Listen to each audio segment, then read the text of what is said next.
के लिए, सारी कायनात के लिए, सारे संसार के लिए उसने अपने पुत्र को कुर्बान किया, ताकि मनुष्य जाति के लिए उद्धार, चंगाई, शांति, ये रास्ता ओपन हो, रास्ता खुले उनके लिए। इसलिए उसका दुख उठाना हमारे लिए, संसार के लिए, हर जाति के लिए वो एक आशीष का कारण हुआ है। हम जानते हैं, एक दिन पहले हमने यीशु मसीह के दुख उठाने के बारे में सुना कि वो मारा गया, गाड़ा गया, दफनाया गया।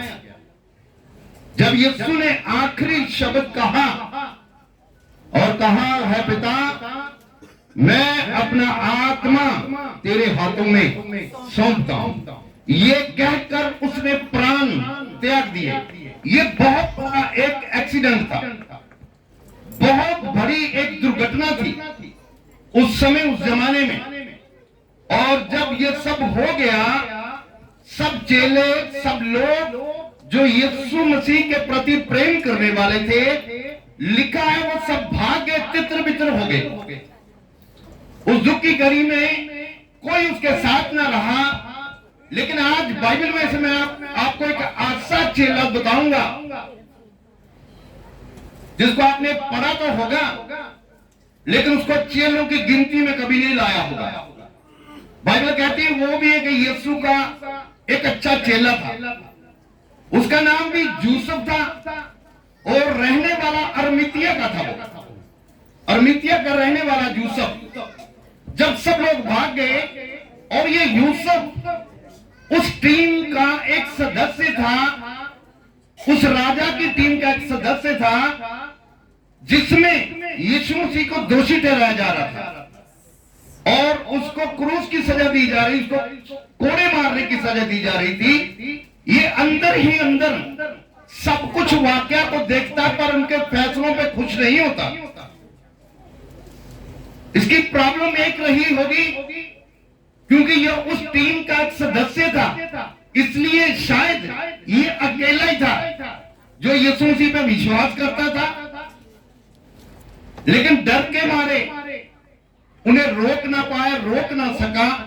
लेकिन अंदर ही अंदर में वो धर्मी था, वो प्रभु यीशु मसीह पे विश्वास करता था। जब ये सब वाकया हुआ, यीशु मसीह क्रूस पे टांग दिए गए, उसने अपना प्राण प्रभु के हाथों में सौंपा, इस दुनिया को छोड़कर वो चले गए। उसके बाद का वाक्य क्या होता है? बाइबल बताती है कि वो अकेला यूसुफ, अरमितिया का रहने वाला, वो पिलातुस के पास जाता है, उस राजा के पास जाता है और राजा से विनती करता है और कहता है कि है राजा, मैं विनती करता हूं कि जे इसकी बॉडी, इसका मृत्यु शरीर वो आप मुझे सौंपे। आइए सर, आइए प्लीज कम। वेलकम। ये हमारे ऑफिसर है, ताली बजा के इनको स्वागत करें। ये काफी देर से कोशिश कर रहे थे हमारे पास की, लेकिन प्रभु का धन्यवाद, परमेश्वर ने लेके आए। और उनकी टीम का सदस्य होने के नाते वो उस राजा के पास गया और जाकर उससे विनती करता पिलातुस के पास कि यीशु का जो बॉडी है, जो शरीर है, वो मुझे सौंप दिया जाए। क्यों? क्योंकि नंबर 1, एक तो वो पहले उस सदस्य था उस टीम का, दूसरा लिखा कि वो रिच मैन था, एक अमीर बंदा था। उसके नाते यीशु का जो शरीर था, मृत्यु शरीर, वो उसे सौंप दिया गया। आइए खुदा के कलाम में से हम पढ़ते हैं। प्रभु यीशु ने एक बार हैकल में प्रचार किया। हैकल मीन्स मंदिर मीन्स चर्च। यहाँ पे फरीसी लोग बैठते थे, धर्मी लोग बैठते थे, शास्त्री लोग बैठते थे। उनमें खड़ा होकर यीशु मसीह ने एक बार एक वचन कहा, जीते जी, जब वो जिंदा थे उन्होंने एक वचन कहा। यूहन्ना की इंजील 2 बाब में लिखा है, 2 बाब उसकी 19 से लेकर 22 तक पढ़े। वहां पे यीशु मसीह ने एक बार एक वचन कहा था, पढ़िए। यीशु ने उनको उत्तर दिया, यीशु ने उनको जवाब दिया, इस मंदिर को ढा दो, इस मंदिर को ढा दो और मैं इसे 3 दिन में खड़ा कर दूंगा। मैं इसे 3 दिन में खड़ा करूंगा। हालेलुया, जोर से बोलो हालेलुया। यहाँ यीशु मसीह एक मंदिर में, एक हैकल में खड़े होकर मेरी तरह प्रचार कर रहे हैं। और वहां पे बड़े शास्त्री लोग हैं, बड़े ज्ञानी लोग हैं, पढ़े लिखे लोग हैं, वहां बैठकर यीशु मसीह की बातों को सुन रहे हैं। 12 के 12 चेले वहां पे मौजूद है। यीशु ने जब ये वचन कहा कि तुम इस मंदिर को ढा दो, मैं तीसरे दिन इस मंदिर को फिर खड़ा करूंगा। जब ये बात उन्होंने सुनी, ये वचन उन्होंने सुना, तो वो आपस में बातें करने लगे। उस बिल्डिंग को देखकर, उस मंदिर को देखकर वो बातें करने लगे कि ये कैसा मनुष्य, ये कैसी बातें कर रहा है। इस मंदिर को बनाने में हमें 46 ईयर्स 46 साल लगे इस मंदिर को बनाने के लिए, और ये आदमी हमें कहता है कि तुम ढाओ, मैं 3 दिन में इस बिल्डिंग को खड़ा करूंगा। ये पॉसिबल नहीं है, नहीं हो सकता। कारण क्या? वो लोग यीशु मसीह की आत्मिक बात को ना समझ पाए कि यीशु मसीह किसके बारे में बोल रहा है। वो संसारिक थे, खुदा के कलाम को सुनते तो थे, पर उसका मतलब उनको मालूम नहीं था। आज भी भीड़ बहुत होती है, बहुत से लोग होते हैं, वो कलाम तो सुनते हैं, लेकिन कलाम का आत्मिक मतलब क्या है, उसका असली मीनिंग क्या है, लोगों को मालूम ही नहीं होता। तो ये यीशु मसीह के समय पे भी ऐसे लोग वहां पे पाए जाते हैं। बेशक वो शास्त्री थे, पढ़े लिखे थे, बड़े ज्ञानी थे, लेकिन यीशु मसीह की उन बातों को वो समझ ना पाए। जब यीशु ने कहा तुम ढाओ, मैं बनाऊंगा तीसरे दिन में, तो उनका कहना था हमें 46 साल हो गए बिल्डिंग को बनाते, तो ये बंदा 3 दिन में कैसे बनाएगा। वहां लिखा यीशु तो अपनी देह के बारे में बात कर रहा था। पढ़िए। यहूदियों ने कहा, इस मंदिर के बनने में 46 वर्ष लगे हैं, 46 साल लग गए हैं, और क्या तू इसे 3 दिन में खड़ा कर देगा? क्या तू 3 दिन में से बनाएगा? परंतु उसने अपनी देह के मंदिर के विषय में कहा। सुनो, पौलुस कहता तुम्हारी देह पवित्र आत्मा का मंदिर है। परमेश्वर कहता है, यीशु कहता तुम नहीं जानते कि तुम्हारा मन ही मेरा मंदिर है। यहाँ यीशु ने अपनी बॉडी के बारे में, यहाँ यीशु ने अपने शरीर के बारे में बात कही थी। यहूदी लोग तो थे, लेकिन वो समझ ना पाए कि यीशु मसीह तो अपनी बॉडी के बारे में बात कर रहा है। उन लोगों ने सोचा इस बिल्डिंग के बारे में बात कर रहा है। चेले यीशु मसीह से कई बार सवाल करते रहे और पूछते रहे कि हमें बता, तू ये जो बातें एग्जाम्पल में करता है, तू सीधी सीधी क्यों नहीं कहते, हमें समझ नहीं आती। यीशु ने कहा जिन्हें आत्मा दिया गया वो मेरी बातों को समझते हैं। जिनके पास आत्मा है वो खुदा की बातों को समझ सकता है। जिनके पास आत्मा नहीं, होली स्पिरिट नहीं है, वो खुदा की बातों को कभी भी समझ नहीं सकता। Hallelujah, hallelujah, hallelujah. तो ये जो वचन था, ये जो यीशु ने वचन यहूदियों में खड़े होकर कहा, उनके अंदर ये रहा वचन। पता कब तक? जब तक यीशु मसीह क्रूस पे प्राण नहीं दिए, तब तक वो उनके अंदर वचन रहा, सुना था, लेकिन आत्मिक ज्ञान ना होने के कारण उन्होंने यीशु मसीह को खो दिया, मालूम। और वो वचन एक दिन को याद आया, एक दिन वो वचन उनको याद आया। वो वचन कहां पे उनको याद आता है? मत्ती की इंजील, book of Matthew chapter 27 verses 57 to 66। जब सांझ हुई तो यूसुफ नामक अरमितिया का एक धनी मनुष्य, जो आप ही यीशु का चेला था, मृत्यु के बाद, यीशु का क्रूस पे मर जाने के बाद, एक यूसुफ नाम का बंदा जो धर्मी भी था और यीशु का चेला और अमीर भी था, लिखा। ये पिलातुस राजा के पास जाता है और उससे विनती करके कहता है कि यीशु की जो बॉडी है, जो मृत्यु शरीर है, वो मुझे दिया जाए, मेरे हवाले किए जाए। इसका मतलब ये है कि यीशु के साथ जितने भी चेले थे, जितने भी लोग थे, वो सब भाग गए थे दुख को देखकर। उस दुख की घड़ी में कोई उसके साथ खड़ा न रहा, सब तितर बितर हो गए, लेकिन ये बंदा वहां पे मौजूद है। हाँ, पढ़िए पढ़िए।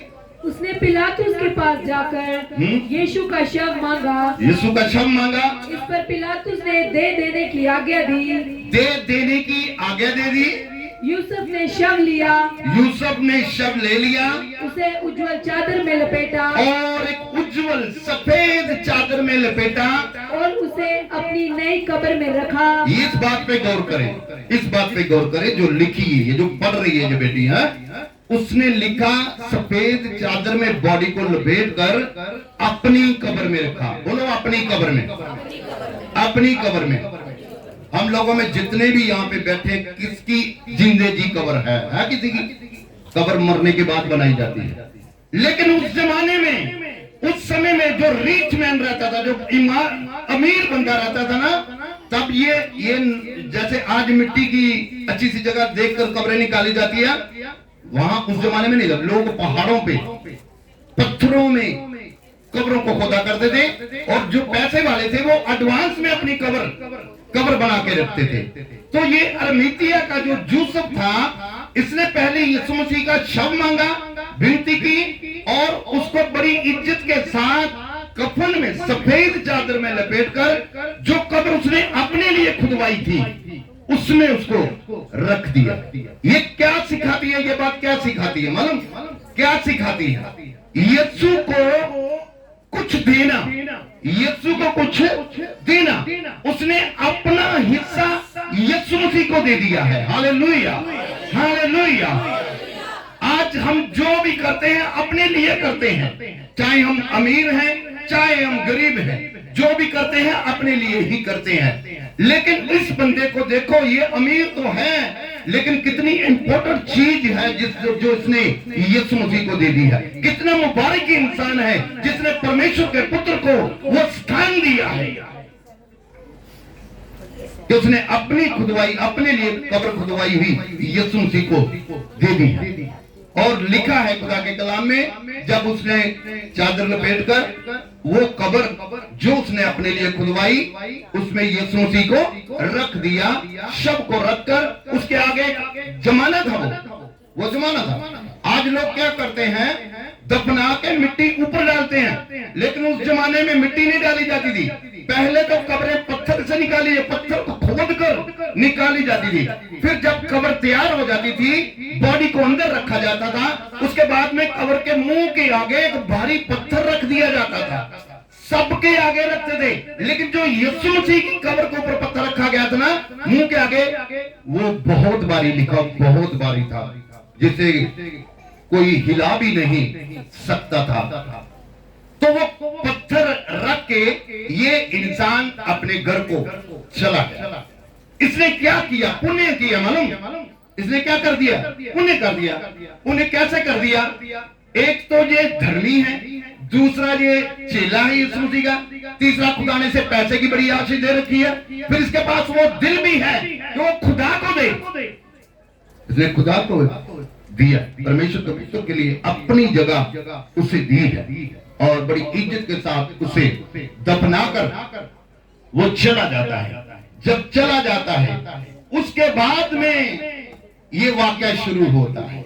वो वचन जो यीशु ने हैकल में खड़े होकर कहे और कहा, तुम इस मंदिर को ढा दो, मैं तीसरे दिन उसे फिर से खड़ा करूंगा। वो वचन यहूदियों में वास कर चुके थे, वो डर पैदा कर चुके थे, डर का आत्मा अंदर का उनके अंदर आ चुका था। वो जानते थे यीशु मसीह के कामों को, कि वो मुर्दों को जिंदा करता है। वो जानते थे यीशु मसीह कोड़ियों को पास साफ करता है। वो जानते थे यीशु मसीह दुष्ट आत्मा को निकालता है। वो जानते थे यीशु मसीह मिर्गी के मरीज को चंगा करता है। अद्भुत चमत्कार यीशु मसीह के द्वारा होते हैं। वो जानते थे, क्योंकि उनकी आंखों के सामने ये चमत्कार होते थे, और इस बात का डर उनके अंदर रहता था कि यीशु ने ये वचन कहा है।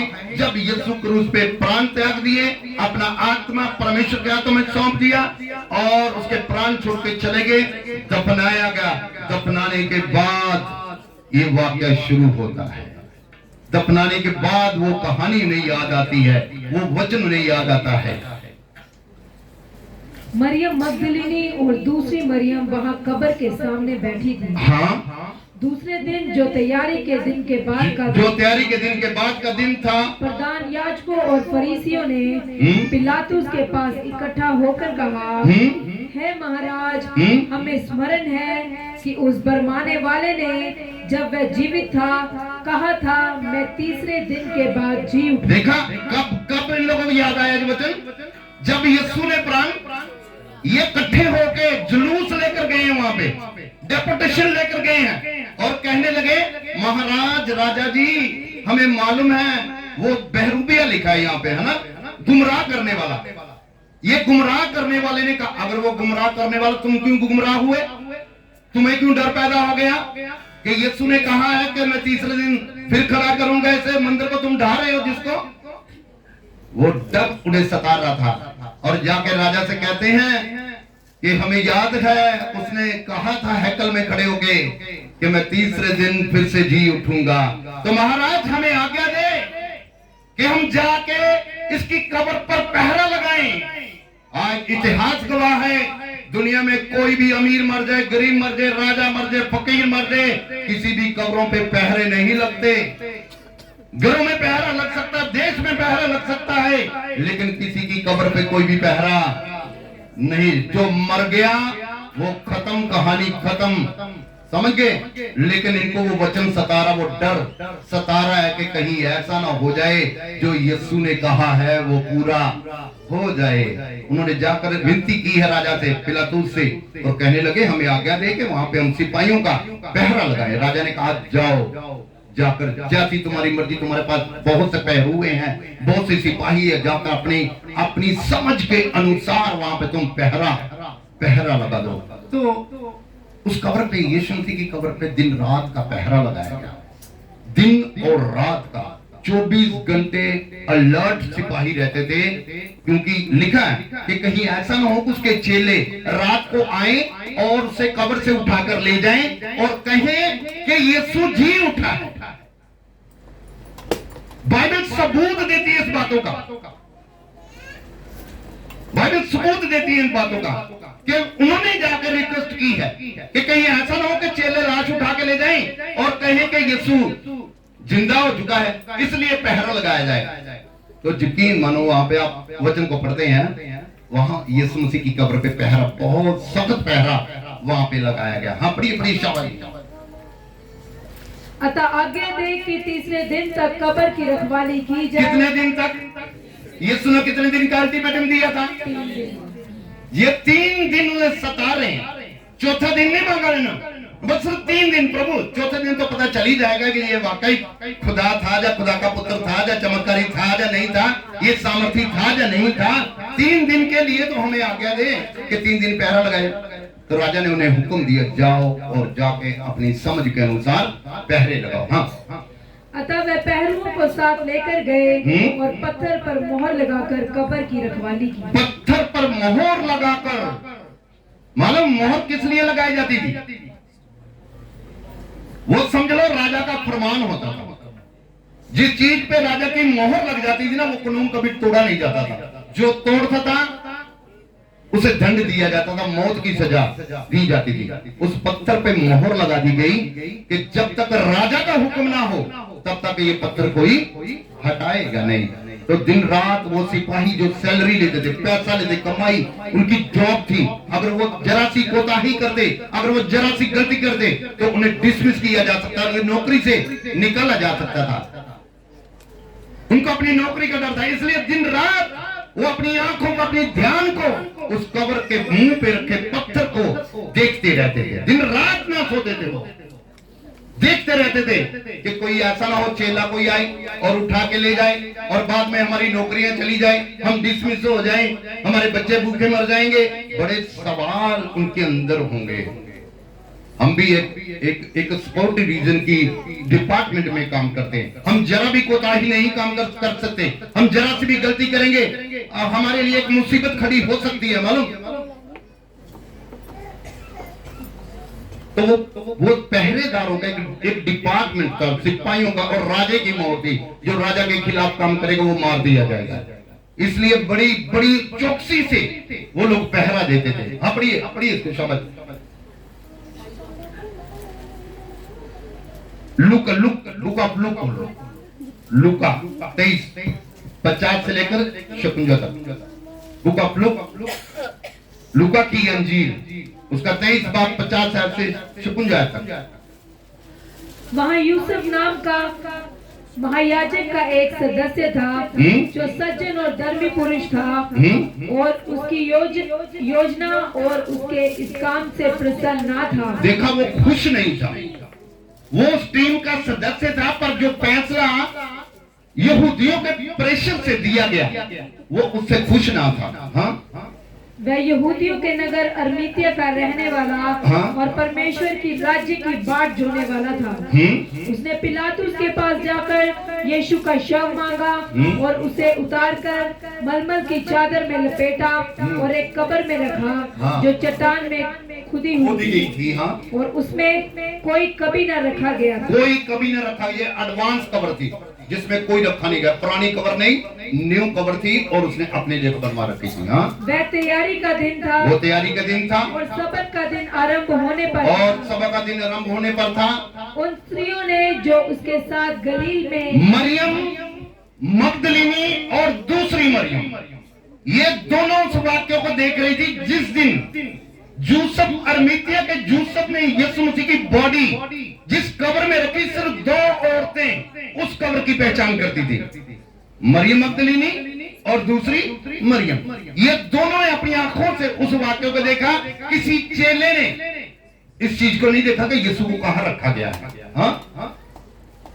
पीछे पीछे जाकर उस कब्र को देखा और ये भी कि उसका शव किस रीति से रखा गया है। ये भी देखा उन्होंने कि उसका शरीर किस रीति से रखा गया है। तब उन्होंने लौटकर सुगंधित वस्तुएं और इत्र तैयार किया और सबत के दिन उन्होंने आज्ञा के अनुसार विश्राम किया।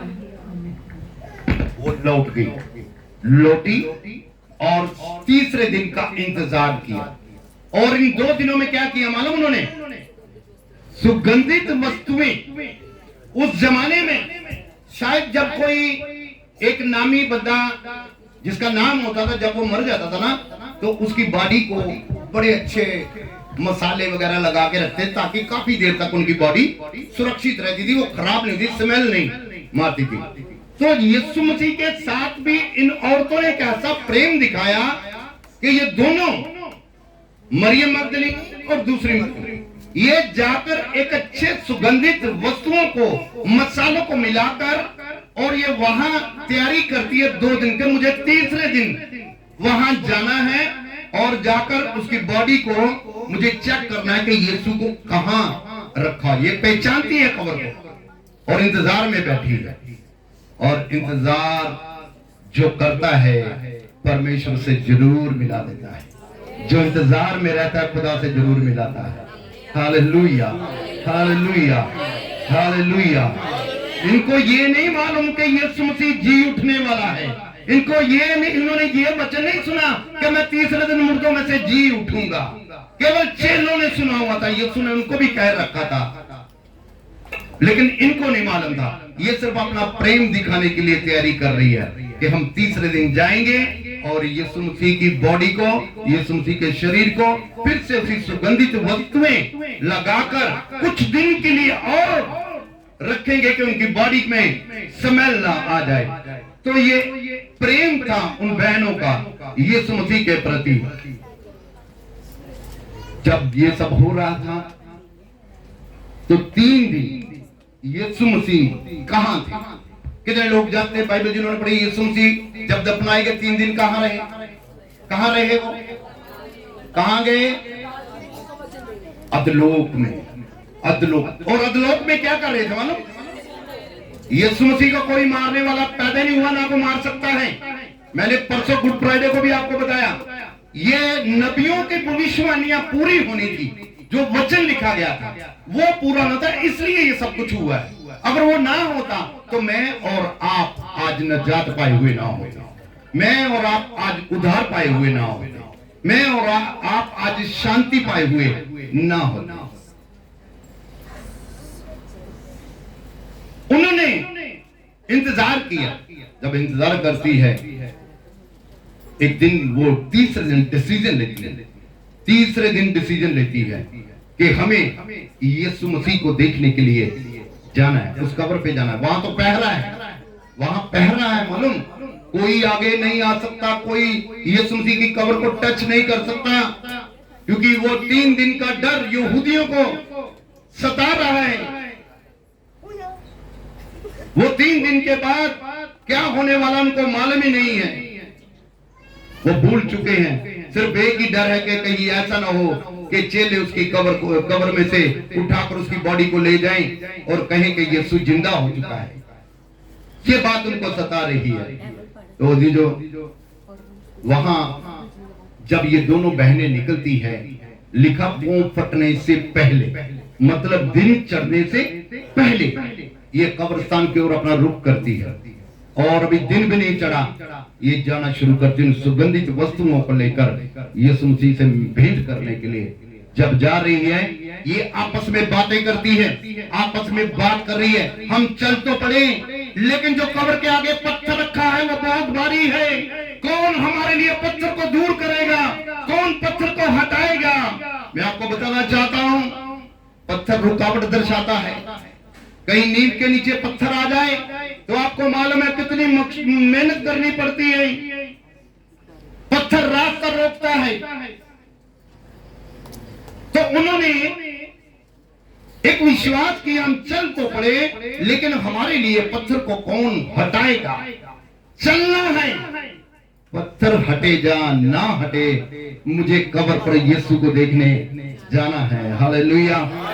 कोई भी औरत इतनी हिम्मत नहीं करती कि दिन चढ़ने से पहले कब्रिस्तान की ओर जाए, लेकिन इन दोनों बहनों ने एक डिसीजन लिया है कि नंबर 1 पहले तो हम भेंट चढ़ाएंगे सुगंधित वस्तुओं से, उसकी बॉडी को हम खुशबूदार बनाएंगे, और क्या करेंगे कि हम देखेंगे कि यीशु को रखा कहां है, कैसी है बॉडी उसकी, कहीं स्मेल तो नहीं पड़ गई, कहीं उसको कीड़ा तो नहीं पड़ गया बॉडी को, जाकर देखते हैं। तो ये बहनें दोनों निकल गया, और दोनों निकलने के बाद जब वो वहां पे पहुंचती है, पहरेदार खड़े हैं, पहरा दे रहे हैं। देखिए खुदा का नूर वहां पे कैसे चमकता है, देखिए खुदा का चमत्कार वहां पे कैसा होता है। आप मेरे साथ यूहन्ना की इंजील खोलें और उसका 2 बाब मत्ती की इंजील 28 की 1 से लेकर 10 तक पढ़े।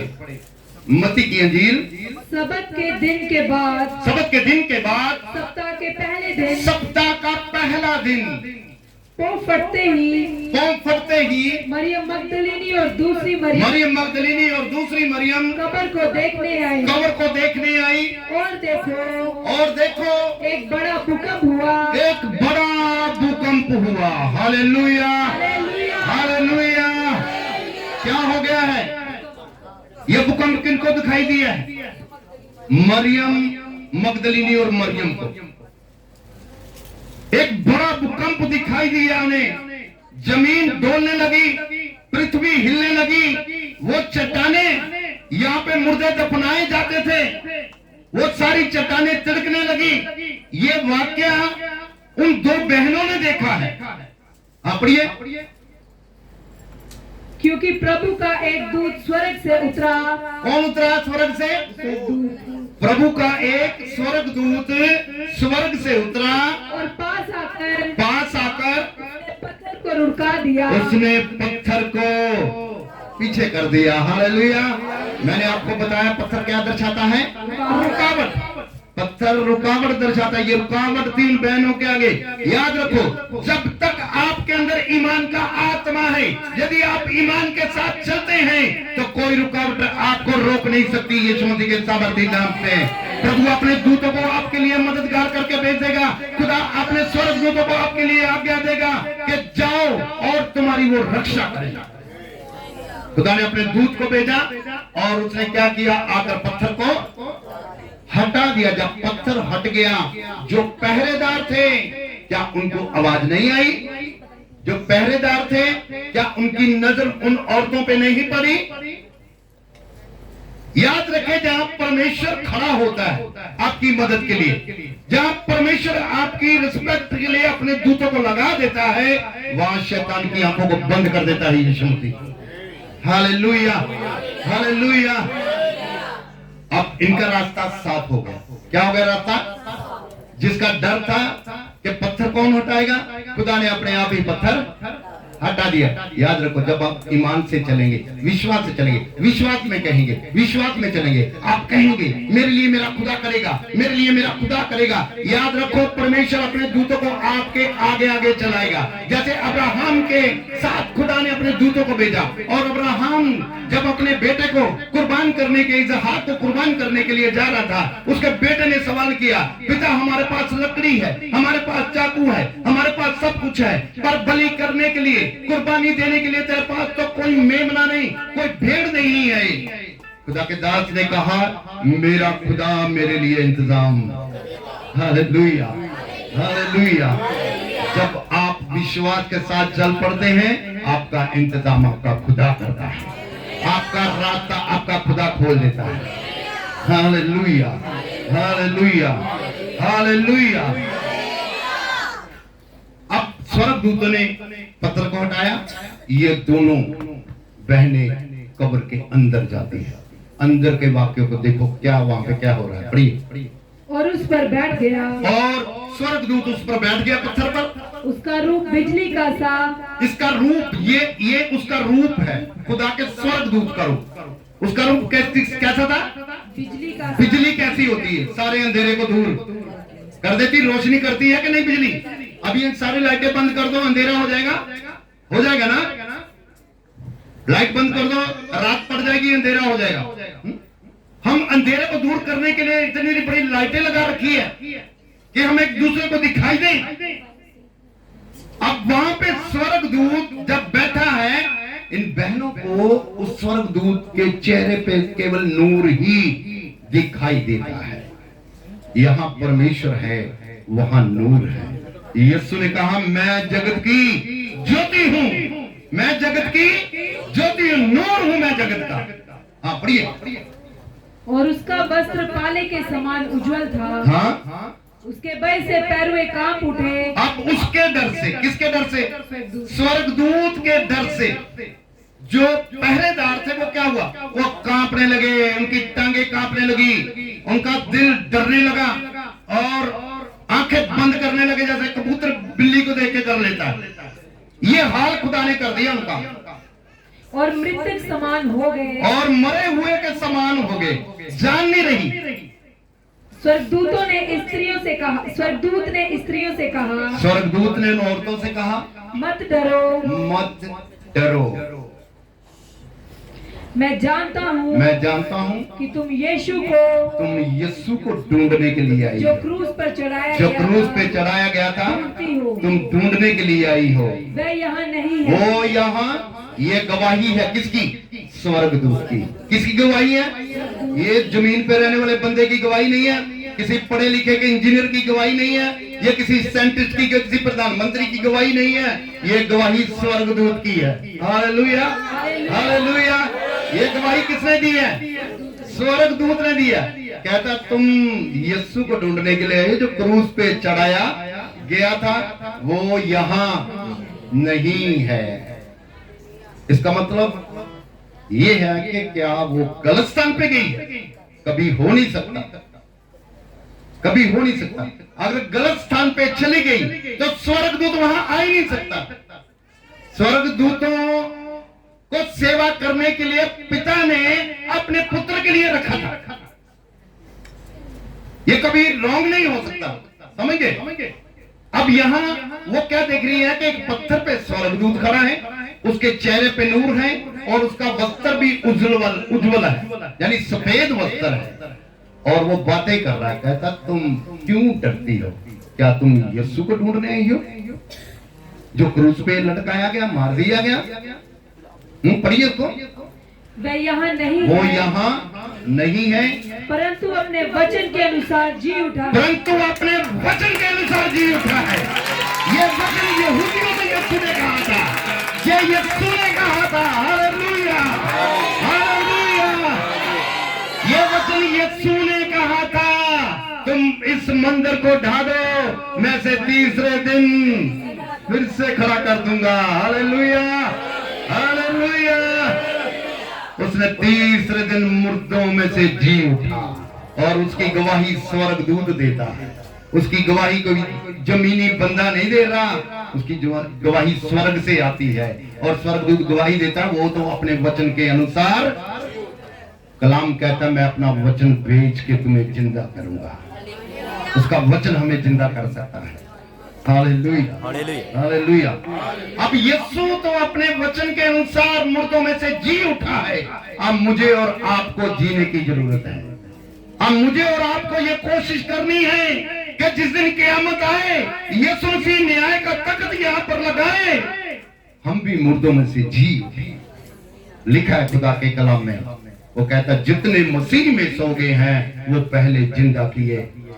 पहले उनकी टर्न आएगी जिन्होंने मसीह में अपना जीवन बिताया, जिन्होंने दुखों में भी अपने खुदा को नहीं छोड़ा, विश्वास से नहीं मुकरे, अपने विश्वास को बेचा नहीं है उन्होंने, वो पहले जिंदा किए जाएंगे।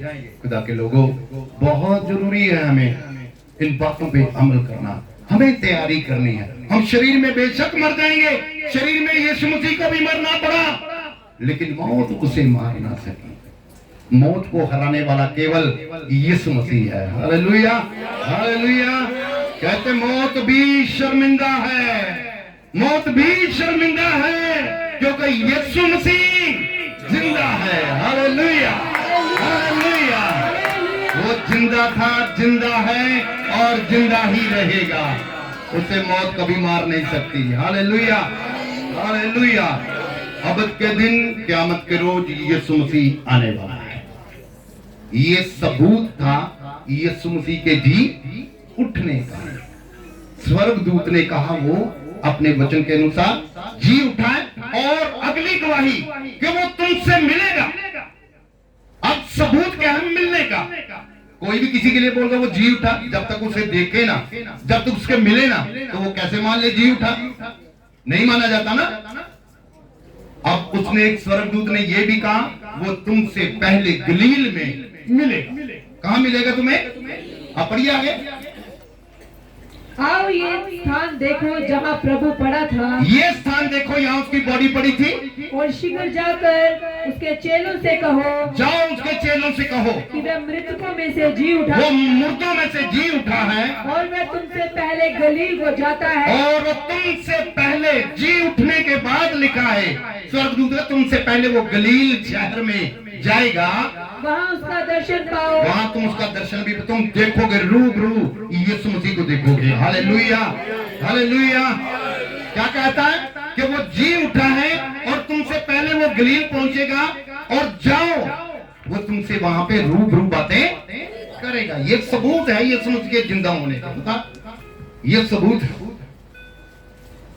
और स्वर्गदूत सबूत लेकर दुनिया में आया उन बहनों के लिए, मरियम मगदलिनी और दूसरी मरियम के लिए, तुम जाओ वो तुम्हें मिलेगा। देखते हैं कहां मिल रहा है यीशु मसीह। हाँ, देखो मैंने तुमसे कह दिया, देखो मैंने तुमसे कह दिया है। वह भय और बड़े आनंद के साथ कब्र से शीघ्र लौटकर, वो लौटकर चेलों के पास गई। चेलों को समाचार देने के लिए दौड़ गई। अच्छा ये बताओ, यीशु मसीह के जी उठने का प्रचार किसने किया? किसने किया? औरतों ने किया ना। यहाँ पे जब यीशु जिंदा, स्वर्गदूत ने क्या कहा? जाओ और उसके चेलों को सुसमाचार बताओ, उनको न्यूज दो, गुड न्यूज दो उनको कि यीशु मसीह मुर्दों में से जी उठा। उन्होंने जाके प्रचार किया, किया कि नहीं किया? उन्होंने प्रचार किया। उन्होंने जाके चेलों से कहा। जब चेलों ने सुना, पतरस और जो हुन्ना ये भागते हुए, दौड़ते हुए कब्र की ओर आते हैं और कब्र को खाली देखते हैं। कब्र को खाली देखते हैं। जब कब्र को खाली देखते हैं तो इनके मन में एक शक भी आता है, लेकिन जब ये गलील को जाते हैं, यीशु मसीह आप इनके बीच में आके खड़ा हो जाता है। हालेलुया। यीशु मसीह जिंदा होने के बाद आके उनके बीच में, उससे पहले वो मरियम मगदलिनी और मरियम उससे छूना चाहती है, देखना चाहती है। यीशु ने कहा तुम मुझे छू नहीं सकते, क्योंकि अभी तक मैं पिता के पास नहीं गया, मैं पिता के पास नहीं गया। वो जिस शरीर में मरा था उसी शरीर में फिर से जिंदा हुआ है। इंसान इस शरीर में मरता है, अपने शरीर को खो देता है। एक दिन रूह जिंदा होगी उसकी, जो खुदा के काम के मुताबिक चलेंगे, जो खुदा की कलाम को लेकर इस दुनिया में अपना जीवन बसर करेंगे, उसके बताए हुए रास्तों पे चलेंगे, खुदा एक दिन उनकी रूहों को जिंदा करेगा। Hallelujah, hallelujah, hallelujah. Yeshu Masih जिंदा परमेश्वर है, वो जीवित खुदा है, वो जिंदा है। आज यीशु मसीह को हमने अपने जीवन में जिंदा करना है, अपने कामों में जिंदा करना है, अपनी बातों में जिंदा करना है, अपने स्वभाव में जिंदा करना है, अपने कैरेक्टर में जिंदा करना है। यीशु मसीह ने अपने चेलों से कहा, लोग तुम्हें कामों से जानेंगे, लोग तुम्हें चाल चलन से पहचानेंगे कि तुम मेरे चेले हो। यदि हमारा चाल चलन ही अच्छा ना हो, हमारे काम ही अच्छे ना हो, तो हम जितना मर्जी यीशु यीशु लोगों को सुनाएं, कभी हो ही नहीं सकता है ना, कभी हो नहीं सकता। पहले यीशु मसीह मेरे अंदर जिंदा होना चाहिए, मेरे जीवन में जिंदा होना चाहिए, फिर मैं लोगों को प्रचार कर सकता हूं कि यीशु मेरे अंदर जिंदा है। यीशु तेरे अंदर भी जन्म ले सकता है, तेरे अंदर भी जी सकता है। Hallelujah, hallelujah. यीशु ने मौत पे फतह पाई है। दुनिया में जितने भी आए चले गए, कोई मर के नहीं जी उठा। यीशु मसीह मुर्दों में से जी उठने वाला है। वो मर गया, दफनाया गया, गाड़ा गया और तीसरे दिन मुर्दों में से जी उठा और 40वें दिन वो स्वर्ग पे अपने बाप की दाहिनी ओर जा बैठा। अब फिर से आने का वादा करता है। Hallelujah, hallelujah. अब वो फिर से आने का वादा करता है। अपने हाथों को उठाओ और धन्यवाद दो परमेश्वर को। कोई पत्थर न कोई मूरत है, कोई पत्थर न कोई मूरत है, जिंदा यीशु मेरी जरूरत है। कोई पत्थर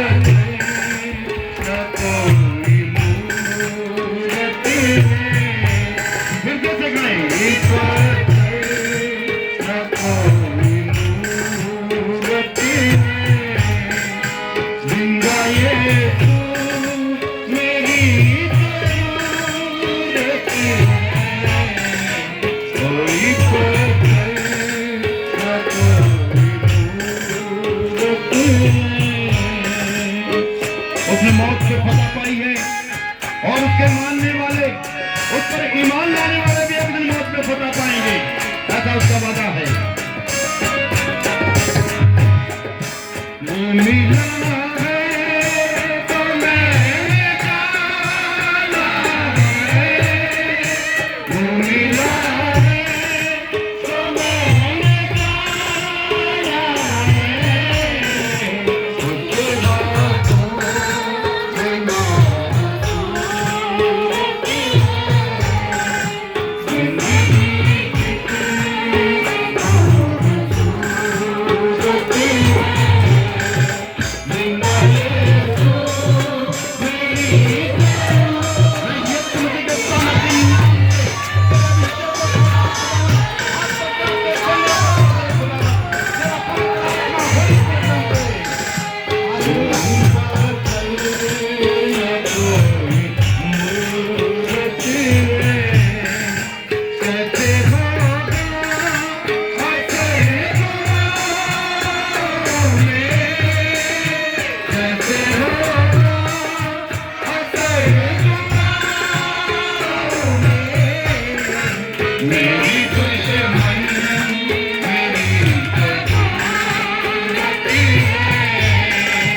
कोई मूरत है। आपका और मेरा खुदा जिंदा परमेश्वर है, उसने मौत पे पता पाई है, वो जीवित खुदा है। वो खुदा के पास आया, खुदा के पास लौट गया, फिर से जमीन पर अदालत करने वाला है। वो हर एक इंसान का, हर एक बशर का उनके कामों के अनुसार ही प्रतिफल देने के लिए आ रहा है। आइए हम अपने आप को तैयार करें उस राज्य के लिए। आइए हम अपने हितों को तैयार करें परमेश्वर के राज्य में प्रवेश होने के लिए। अपने गुनाहों को माने, अपनी गलतियों को माने और तौबा करें, बपतिस्मा लें और आकर यीशु मसीह के नाम से निजात पाए, उसके द्वारा छुटकारा पाए, चंगाई पाए, शांति पाए। क्योंकि जो वचनों में लिखा था, जो नबियों ने कहा था, परमेश्वर ने उसे पूरा किया अपने पुत्र के द्वारा। उसका पुत्र कहता है, ये मत कहो कि मैं नबियों की किताबों को लोप करने के लिए आया हूं। मैं लोप करने के लिए नहीं, परंतु उसे पूरा करने के लिए आया हूं। और यीशु ने क्रूस पे वो शब्द कहा, पूरा हुआ, कंप्लीट। सब कुछ पूरा पुत्र के द्वारा हुआ है। आज पृथ्वी और आसमान स्वर्ग पर अधिकार यीशु को दिया गया है। वो हमारे ऊपर अधिकार करेगा। Hallelujah, hallelujah, hallelujah. तो परमेश्वर को धन्यवाद दें हम जोर से, जोर से, जोर से।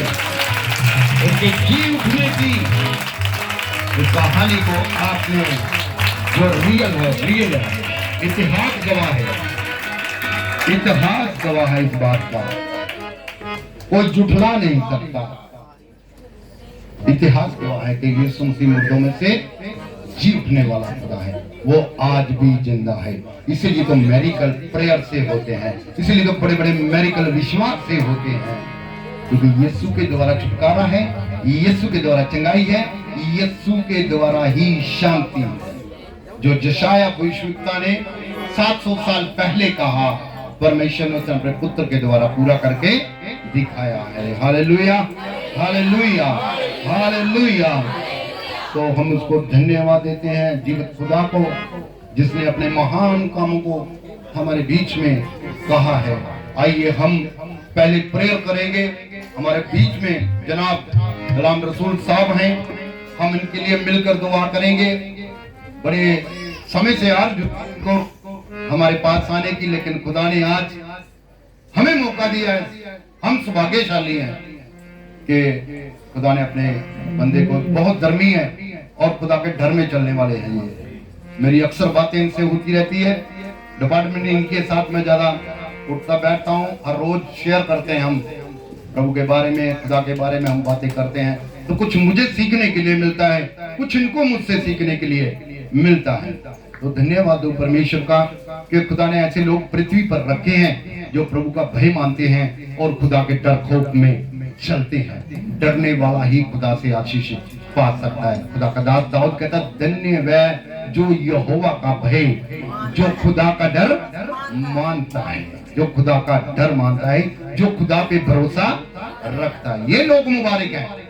जो लोग खुदा से डरते नहीं, वो इस दुनिया में मुबारक नहीं हो सकते, वो शराफित गिने जाते हैं। मालूम, खुदा से डरने वाला ही एक आशीषित बंदा हो सकता है, एक ब्लेस्ड इंसान हो सकता है। तो आइए अपनी आंखों को बंद करें, अपने दाहिने हाथ को हम बढ़ाएंगे और इनके परिवार के लिए, इनकी आने वाली लाइफ के लिए, इनकी तरक्की के लिए, इनकी खुशहाली के लिए, इनके परिवार के बच्चों के लिए जो आज चाहे पढ़ रहे हैं, चाहे किसी मुकाम को हासिल करना चाहते हैं, हम उस जीवित खुदा के हाथों में सौंपते दुआ करेंगे।